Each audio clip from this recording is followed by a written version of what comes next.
Waves media తెలుగుకి స్వాగతం. నర్సరావుపేటలో పోలీసులు ప్రత్యేక వేట ప్రారంభమైంది. పట్టణంలో బైక్ స్టంట్స్ చేస్తూ ప్రజల ప్రాణాలను ముప్పు కలిగిస్తున్న రైడర్లపై కఠిన చర్యలు తీసుకోవడానికి పోలీసులు ప్రత్యేక బృందాన్ని ఏర్పాటు చేశారు.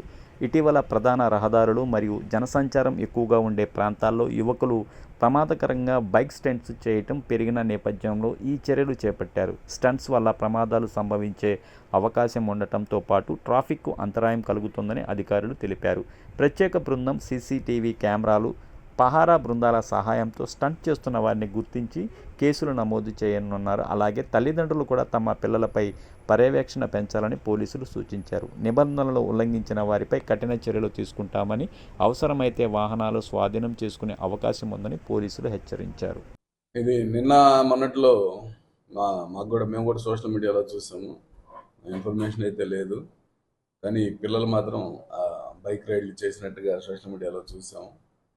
ముఖ్యంగా నర్సాపేట ఎస్ఆర్కేడి జంక్షను, అలాగే పులపాడు జంక్షను, అలాగే చిరుగలూరుపేట కొత్త బైపాస్లో కూడా చేసినట్టు తెలుస్తుంది. ఆ వ్యూ చూస్తే ముఖ్యంగా మోను అనే వ్యక్తి అతను స్టంట్ చేయడం అలవాటులాగా ఉంది అతనికి. ఇంతకుముందు కూడా చూస్తే అతని ప్రొఫైల్ ఓపెన్ చేస్తే మొత్తం కనిపిస్తూ ఉన్నాయి. ఆ కుర్రాడే వీళ్ళందరినీ మోటివేట్ చేసి తీసుకెళ్ళినట్టుగా తెలుస్తుంది. సో అతి త్వరలో పిల్లల్ని అందరూ చిన్నపిల్లలు, మైనార్టీ తీరిన పిల్లలు ఉన్నారు ఇందులో చాలామంది, అందరిని పిలిపించి వాళ్ళ తల్లిదండ్రులు కూడా పిలిపించి కౌన్సిలింగ్ ఇచ్చి ఇక ముందు జరగకుండా ఉండేదానికి మొత్తం ఎడ్యుకేట్ చేయాల్సిన అవసరం ఉంది. కాబట్టి నేను మీడియా ద్వారా తెలియజేస్తున్నాను తల్లిదండ్రులందరికీ కూడా, దయచేసి పిల్లలు ఏం చేస్తున్నారు చూడండి ఒకసారి. కాలేజీల్లో కూడా ఇలాగే గంజాయికి అలవాటు పడుతున్నారు. పట్టించుకోకపోతే గంజాయిలు అలవాటు పడతారు. గంజాయి అలవాటు పడితే పిల్లోడు మనకు దక్కడు.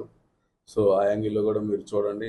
అలాగే మీరు బైక్ ఇవ్వద్దు, అసలు బైక్ ఇచ్చే పని అయితే బైక్తో పాటు ఖచ్చితంగా హెల్మెట్ ఇవ్వండి. హెల్మెట్ ఇవ్వకుండా మీరు ఆ విధంగా రైలు చేపిస్తూ ఉంటే అక్కడ పడితే అతనితో పాటు అవతల వాళ్ళకు కూడా ఇబ్బందులు ఉంటాయి. కాబట్టి తల్లిదండ్రులు గమనించాలని ఈ సందర్భంగా కోరుతున్నాం.